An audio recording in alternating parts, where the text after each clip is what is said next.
नमस्कार। आकाशवाणी से प्रस्तुत है समाचार संध्या।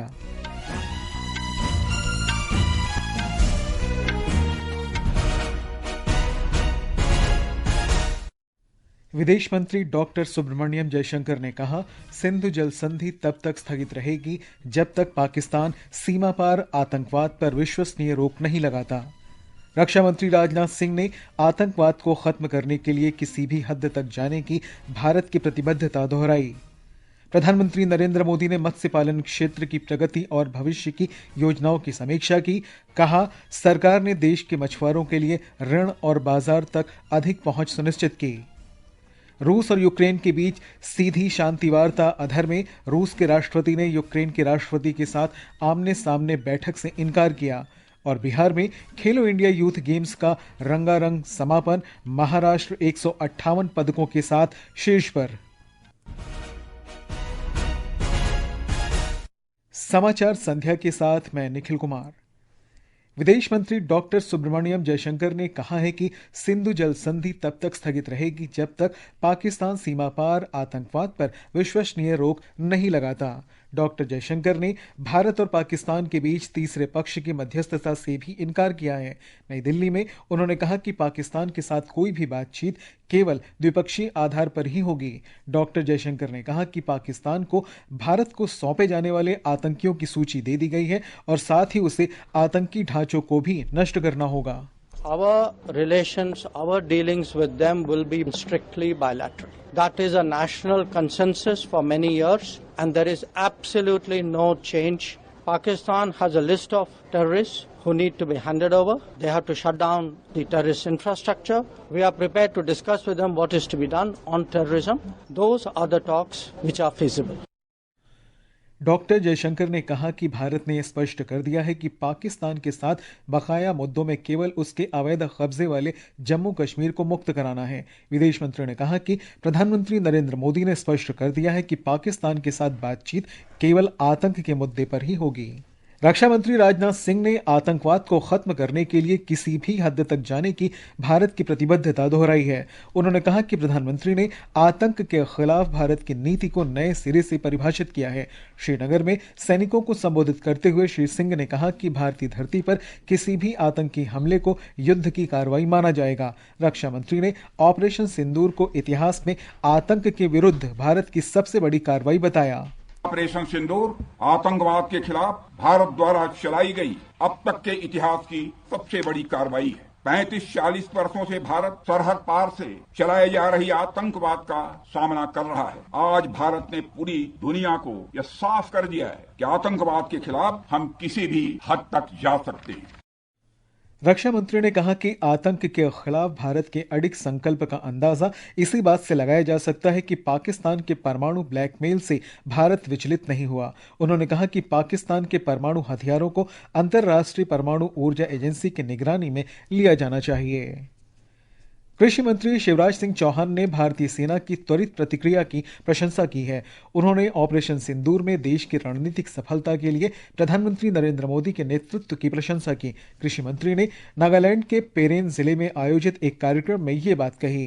किसी ने अगर हमें छेड़ा तो उसे हम छोड़ेंगे नहीं। हमने तय किया आतंकवादियों से बदला लेंगे। हमने पाकिस्तान के नागरिकों को नहीं छेड़ा, हमने पहले पाकिस्तान की सेना को भी नहीं छेड़ा। केवल वो लोग जो आतंकवादियों को पनाह देते थे, 25 मिनट के अंदर उनके सारे ठिकाने तबाह कर दिए गए, बर्बाद कर दिए। ये भारतीय सेना का शौर्य है और अंत में पाकिस्तान को घुटने टेकने पड़े। ब्रिटिश राजनीतिक समीक्षक और लेखक डेविड वेंस ने ऑपरेशन सिंदूर का समर्थन करते हुए कहा है कि ये बहुत समय से लंबित आवश्यक कदम था। उन्होंने कहा कि पाकिस्तान एक असफल और आतंकी देश है जो आतंकवादियों का गढ़ है। श्री वेंस ने पहलगाम आतंकी हमले की पक्षपातपूर्ण कवरेज के लिए पश्चिमी मीडिया की भी निंदा की। उन्होंने आतंकवादियों को बंदूकधारी कहने के लिए मीडिया की आलोचना करते हुए उन पर पाकिस्तान का पक्ष लेने का आरोप लगाया। सरकार ने तुर्की की ground handling firm Celebi airport services India private limited की सुरक्षा मंजूरी तत्काल प्रभाव से रद्द कर दी है। यह निर्णय राष्ट्रीय सुरक्षा के हित में लिया गया है। इस कंपनी के लिए सुरक्षा मंजूरी नवंबर 2022 में BCAS महानिदेशक ने प्रदान की थी। सेलेबी एविएशन दिल्ली, मुंबई सहित 9 शहरों के हवाई अड्डों पर सेवाओं का प्रबंधन करता है। जामिया मिलिया इस्लामिया ने तुर्की के शैक्षणिक संस्थानों के साथ किए गए सभी समझौता ज्ञापन निलंबित कर दिए हैं। यह निर्णय राष्ट्रीय सुरक्षा की दृष्टि से लिया गया है।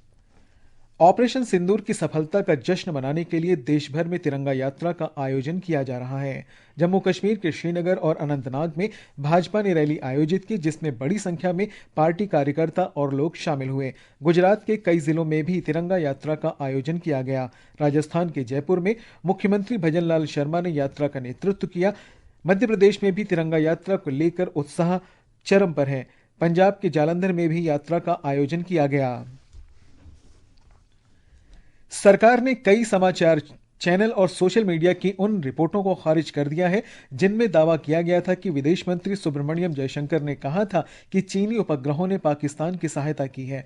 पत्र सूचना कार्यालय की फैक्ट चेक इकाई ने स्पष्ट किया है कि विदेश मंत्री को गलत तरीके से पेश किया गया और उन्होंने यह बयान नहीं दिया है। रक्षा मंत्री राजनाथ सिंह का उत्तरी कमान के general officer commanding in chief को संबोधित एक फर्जी पत्र भी सोशल मीडिया पर वायरल हो रहा है।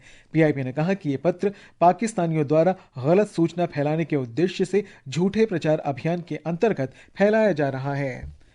ये समाचार आकाशवाणी से प्रसारित किए जा रहे हैं। ताजा समाचार जानने के लिए आप हमारे social media handle x@AIR News Hindi को फॉलो कर सकते हैं। ये आकाशवाणी है। प्रधानमंत्री नरेंद्र मोदी ने आज मत्स्य पालन क्षेत्र की प्रगति और भावी योजनाओं की समीक्षा बैठक की अध्यक्षता की।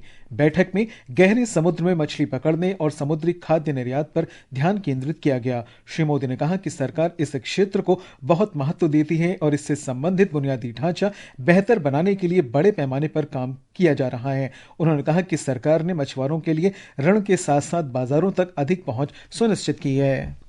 गृहमंत्री अमित शाह ने आज नई दिल्ली के अखिल भारतीय आयुर्विज्ञान संस्थान एम्स में भर्ती घायल सुरक्षा कर्मियों से मुलाकात की। ये सुरक्षा कर्मी छत्तीसगढ़ और तेलंगाना सीमा पर कर्रेगुट्टा पहाड़ियों में 21 दिन तक चले नक्सल रोधी अभियान में घायल हुए थे। संस्कृति और पर्यटन मंत्री गजेंद्र सिंह शेखावत ने कहा है कि वैशाख बुद्ध पूर्णिमा न केवल एक धार्मिक उत्सव है बल्कि सभ्यतागत उत्सव भी है। नई दिल्ली में वैशाख बुद्ध पूर्णिमा दिवस के अवसर पर उन्होंने कहा कि भगवान बुद्ध की विरासत न केवल उनके पवित्र स्थलों के संरक्षक है बल्कि उनकी शिक्षाओं और संदेशों का प्रसारक भी है। अल्पसंख्यक कार्य मंत्री किरेन रिजिजू ने कहा कि बुद्ध की शिक्षाएं धर्म से परे हैं और भारतीय समुदाय के रूप में उनका पालन करना हमारा कर्तव्य है। विदेश मंत्री डॉक्टर सुब्रमण्यम जयशंकर ने कहा है कि पिछले 3 दशकों में भारत और होंडुरास के बीच आर्थिक संबंधों में लगातार वृद्धि हुई है।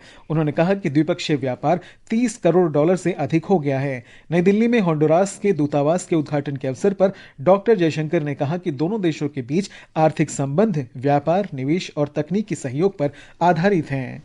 ये समाचार हमारी वेबसाइट www.newsonair.gov.in और हमारे news on AIR mobile app पर भी उपलब्ध हैं। समाचार संध्या में आपका फिर स्वागत है। तुर्की में रूस और यूक्रेन के बीच शांति वार्ता अधर में है। यूक्रेन के राष्ट्रपति वोलोदिमीर ज़ेलेंस्की तुर्की पहुंच गए हैं, लेकिन रूस के राष्ट्रपति व्लादिमीर पुतिन ने वार्ताकारों की 2 दर्जे की टीम भेजी है। श्री पुतिन ने यूक्रेन के राष्ट्रपति के साथ वार्ता में सीधे शामिल होने से परहेज किया है। उधर अमेरिका के विदेश मंत्री मार्को रूबियो ने कहा है कि दोनों देशों के बीच संघर्ष को सैन्य तरीके से हल नहीं किया जा सकता। अप्रैल 2025 के दौरान श्रम बल भागीदारी दर 55.6% के स्तर पर रही है। सांख्यिकी और कार्यक्रम कार्यान्वयन मंत्रालय के पहले मासिक आंकड़ों के अनुसार 15 वर्ष और उससे ऊपर आयु वर्ग के श्रम बल की भागीदारी अप्रैल के दौरान ग्रामीण क्षेत्रों में 58% और शहरी क्षेत्रों में 50.7% रही है। अप्रैल के दौरान इसी आयु वर्ग में देश भर में बेरोजगारी की दर 5.1% रही। दिल्ली के उपराज्यपाल विनय कुमार सक्सेना ने आज राष्ट्रीय राजधानी के 111 गांवों में पाइप्ड नेचुरल गैस पीएनजी आपूर्ति का उद्घाटन किया। इस अवसर पर दिल्ली की मुख्यमंत्री रेखा गुप्ता ने कहा कि पीएनजी कनेक्शन शुरू होने से रसोई गैस लगातार उपलब्ध होगी, जिससे लीकेज सहित सभी संबंधित मुद्दों का समाधान होगा। शहरी क्षेत्र में तो बहुत पहले से गैस की पाइपलाइन बिछना शुरू हो गई थी, परंतु गांव देहात इससे अछूता था। कोई सोच भी नहीं रहा था कि गांव में भी पाइपलाइन लग सकती है, परंतु हमारे आदरणीय प्रधानमंत्री मोदी जी ने पहले फेज में 130 गांवों में घर घर पाइपलाइन बिछवाई। पाइप के माध्यम से गैस घर घर पहुंच जाएगी, 24 घंटे उपलब्ध रहेगी। पंजाब के अमृतसर में हुई जहरीली शराब त्रासदी में मरने वालों की संख्या 27 हो गई है। इस बीच ऑनलाइन मेथनॉल विक्रेता फैक्ट्री मालिक पिता पुत्र को भी अमृतसर पुलिस ने गिरफ्तार कर लिया है। दोनों को अदालत ने 5 दिन के पुलिस हिरासत में भेजा है। जांच जारी है। इस मामले में सरगना समेत 18 लोगों को गिरफ्तार किया गया है। बंबई शेयर बाजार का संवेदी सूचकांक आज 1200 अंक की बढ़त के साथ 82,531 पर बंद हुआ। निफ्टी भी 395 अंक चढ़कर 25,062 पर पहुंच गया। बिहार में खेलो इंडिया यूथ गेम्स का आज रंगारंग समारोह के साथ समापन हो गया।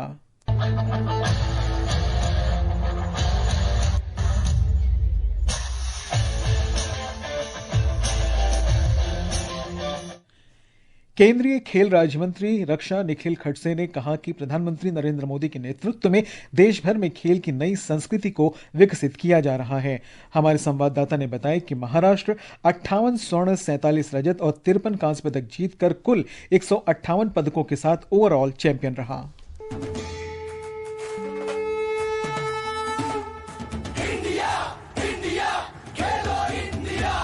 खेलो इंडिया यूथ गेम्स का आज पटना के कंकड़बाग स्थित पाटलिपुत्र स्पोर्ट्स परिसर में रंगारंग समापन हो गया।